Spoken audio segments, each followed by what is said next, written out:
Wanita ini bernama Elizabeth Smart.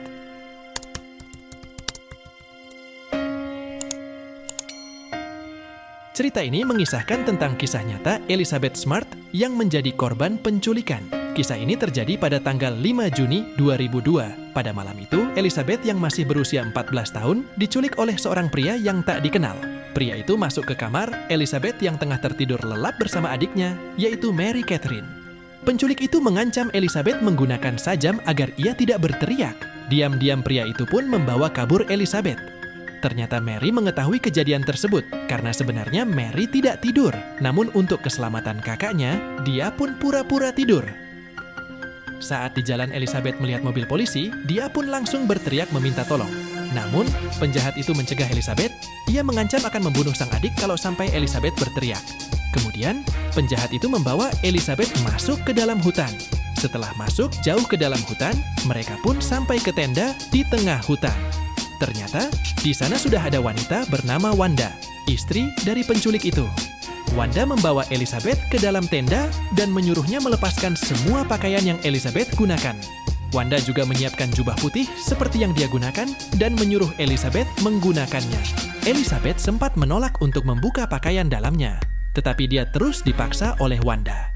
Setelah itu, Wanda keluar dan giliran pria itu masuk dan memaksa Elizabeth untuk melayaninya.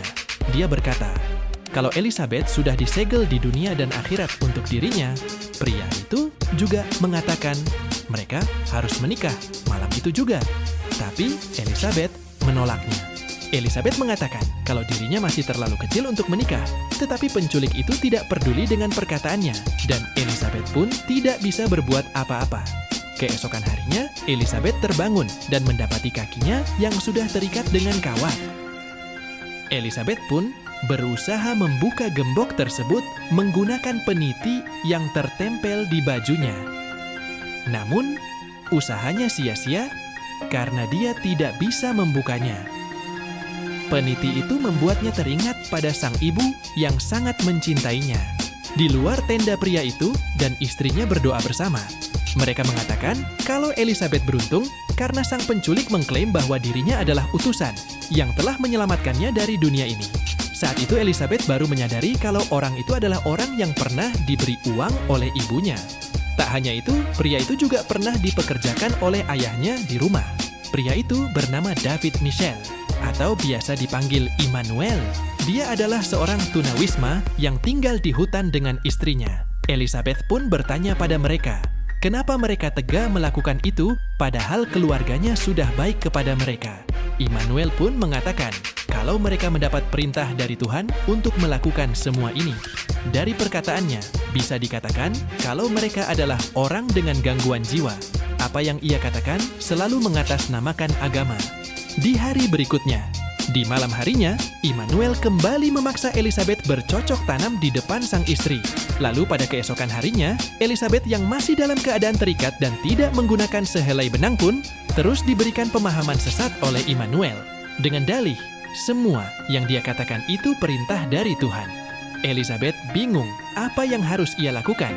Dia terus berdoa agar bisa kembali pada keluarganya. Di hari ketiga, dia selalu teringat pada keluarganya. Dia berpikir tidak akan bisa kembali kepada keluarganya. Akhirnya, Elizabeth berpura-pura menuruti semua perintah mereka. Kemudian, Wanda bercerita kalau dia mendapat perintah dari Tuhan untuk mengabdi pada Immanuel. Dan dia juga berkata, kalau apa yang Immanuel lakukan itu bukanlah kejahatan, tetapi perintah dari Tuhan. Saat makanan siap, Elizabeth langsung mengambil makanan itu karena dia sudah sangat lapar. Tetapi dia malah diberi ceramah oleh Immanuel kalau makanan itu tidak boleh dimakan sebelum diberkatinya. Saat sedang berdoa, terdengar suara orang memanggil-manggil nama Elizabeth. Namun, lagi-lagi, dia diancam akan membunuh semua keluarganya kalau sampai berteriak. Di hari keempat, dia mulai merasa pasrah dengan apa yang dia alami saat itu. Tiba-tiba, dia mendengar suara helikopter polisi. Spontan, dia pun berteriak dan melambaikan tangannya. Karena panik, Immanuel langsung membekap dan mendorong Elizabeth masuk ke dalam tenda. Waktu terus berlalu, Elizabeth hanya bisa pasrah dan menuruti semua perintah mereka. Elizabeth terus teringat pada momen indah yang dilalui bersama keluarganya. Immanuel yang melihat Elizabeth yang sedang bersedih pun membentaknya. Dia terus-terusan mengancam Elizabeth, dia akan menghabisi keluarganya jika dia terus memikirkan keluarganya. Elizabeth takut jika Immanuel melakukan apa yang ia katakan, lalu Elizabeth meminta maaf pada Immanuel dan berjanji akan mengikuti apa yang dia katakan. Tetapi, hal itu malah dijadikan kesempatan Immanuel untuk bercocok tanam lagi. Setelah selesai, Immanuel keluar dari tenda. Di sana, Immanuel melihat Wanda yang cemburu dengan apa yang dia lakukan. Karena semenjak kehadiran Elizabeth, dia tidak pernah lagi disentuh oleh Immanuel. Karena Immanuel merasa Elizabeth sudah menurut. Dia pun melepas tali yang mengikat kaki Elizabeth. Lalu, dia mengajak Elizabeth ke sungai untuk mencari air. Setelah berjalan cukup jauh, mereka pun sampai ke sungai. Namun, karena kelelahan dia pun mengurungkan niat untuk melarikan diri. Wanda dan Elizabeth ditinggal oleh Immanuel ke kota untuk mencari persediaan makanan. Beberapa hari kemudian, Immanuel kembali dengan membawa beberapa bekal makanan dan selebaran berita pencarian Elizabeth. Immanuel mengeluarkan beberapa botol miras dan memaksa Elizabeth untuk meminumnya. Karena diancam lagi, Elizabeth pun tak ada pilihan lagi selain menuruti perkataan Immanuel. Keesokan harinya, Elizabeth yang sedang melamun dikejutkan oleh Immanuel yang marah. Ternyata saat melamun, dia tak sengaja menyebut nama Olivia, yaitu sepupunya. Tak lama kemudian, Immanuel mengatakan kalau dia harus menculik Olivia karena mendapatkan wahyu dari Tuhan untuk menjadikannya istri ketiga. Elizabeth menyesal karena menyebut nama sepupunya itu. Ia khawatir kalau hal itu terjadi juga pada sepupunya. Setiap malam, Elizabeth selalu berdoa untuk keselamatan saudaranya itu. Keesokan harinya, Immanuel kembali tanpa membawa Olivia. Wanda bertanya kenapa dia tidak membawa Olivia kembali.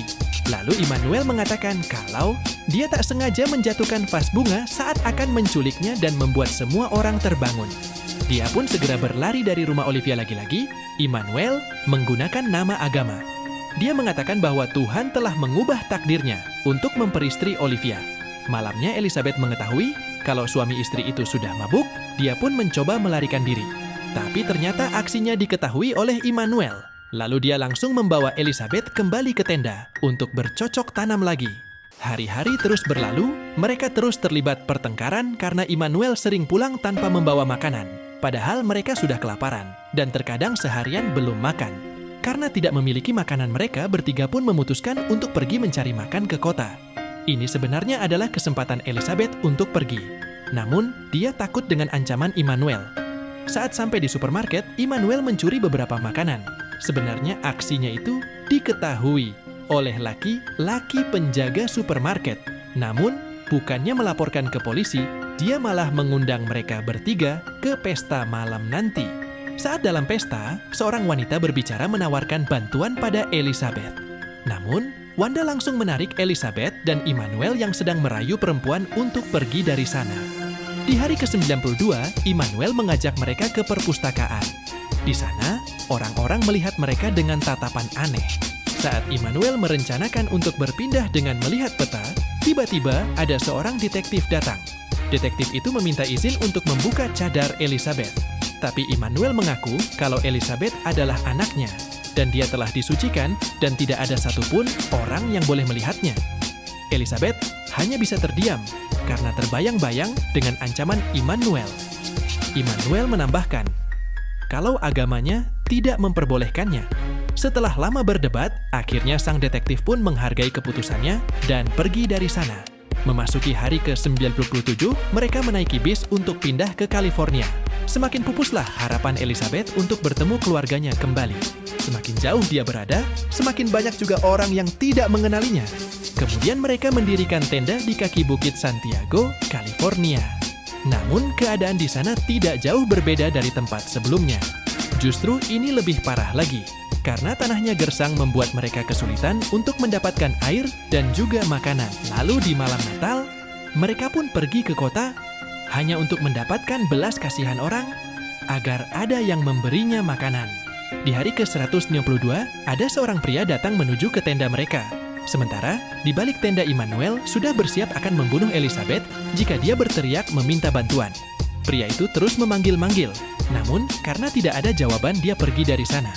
Memasuki hari ke-184, merasa tempat itu sudah tidak aman, Immanuel memutuskan untuk pindah dari sana dan pergi jauh masuk ke dalam hutan. Di sini, Wanda terlihat marah-marah melihat Immanuel yang hanya duduk santai sambil mabuk-mabuk.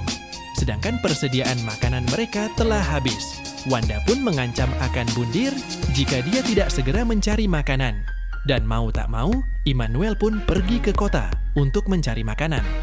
Hingga memasuki hari ke-186, mereka berdua belum makan.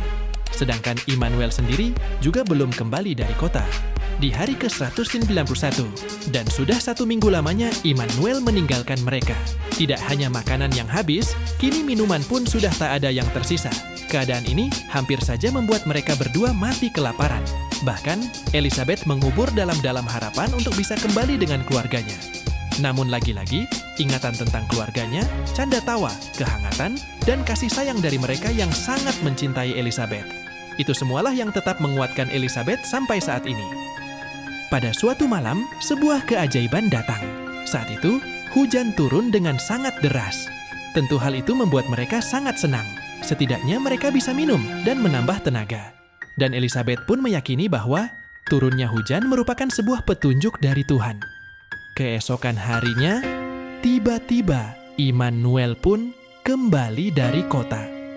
Dia berkata, kalau polisi menangkapnya, karena kedapatan mencuri, dan dia sempat dipenjara selama 7 hari. Singkat cerita, 9 bulan pun telah berlalu. Hari itu Immanuel mengatakan kalau dia mendapatkan perintah dari Tuhan untuk pindah ke tempat yang lebih jauh dari sana. Kini Elizabeth pun paham kalau itu semua adalah agama yang dibuat oleh Immanuel sendiri. Maka dari itu, dia mulai mengikuti alurnya. Elizabeth mencoba membujuk Immanuel dan berkata, alangkah baiknya kalau mereka pindah ke tempat awal, yaitu tempat di mana Elizabeth diculik, dengan alasan bahwa di sana lebih mudah mendapatkan makanan, dan tentunya Tuhan lebih setuju jika mereka pindah ke sana. Wanda juga membantu Elizabeth untuk meyakinkan Immanuel, dan alhasil Immanuel pun setuju. Dengan syarat, mereka harus mengganti pakaian dan melakukan penyamaran. Mereka mulai melakukan perjalanan dengan cara menumpang, dari satu mobil ke mobil lainnya. Di hari ke-280, sampailah mereka di lokasi tujuan. Sebelum masuk ke hutan, mereka mampir ke pusat perbelanjaan untuk mencari makanan dan pakaian. Di sana, Elizabeth melihat sebuah poster yang memberitakan tentang anak-anak yang hilang. Namun, dia tidak melihat poster yang memasang gambarnya. Immanuel mengatakan, jika mereka telah melupakanmu, dan mulai saat ini kamu menjadi milikku selamanya. Setelah itu, mereka pergi keluar, dan tiba-tiba datang mobil polisi menghampiri mereka. Awalnya, Elizabeth ragu untuk menjawab. Tapi, karena polisi itu terus meyakinkannya, akhirnya Elizabeth mempunyai keberanian untuk mengatakan kalau dia adalah Elizabeth. Sementara itu, Immanuel dan Wanda berhasil diamankan oleh para polisi. Seakan sebuah mimpi, Elizabeth masih belum percaya jika dia telah bebas dari sang penculik. Tidak lama kemudian, sang ayah dan ibu datang menemuinya di kantor polisi. Akhirnya Elizabeth bisa berkumpul kembali dengan keluarganya. Trauma yang dialami Elizabeth kadang menghantuinya. Namun, dia mampu melawan semua itu berkat dukungan dan orang-orang terdekat. Atas apa yang telah dilakukannya pada tanggal 2 Maret 2003, Brian David Mitchell alias Immanuel dijatuhi hukuman penjara 2 kali seumur hidup tanpa pembebasan bersyarat. Dan untuk Wanda, dijatuhi hukuman selama 15 tahun penjara. Kini Elizabeth melanjutkan hidup dengan menjadi aktivis dan kontributor di sebuah acara televisi ternama di Amerika. Dan pada tahun 2011, Elizabeth mendirikan sebuah yayasan yang diberi nama Elizabeth Smart Foundation. Pada tahun 2012, Elizabeth menikah dengan seorang pria bernama Matthew, penduduk asli Skotlandia.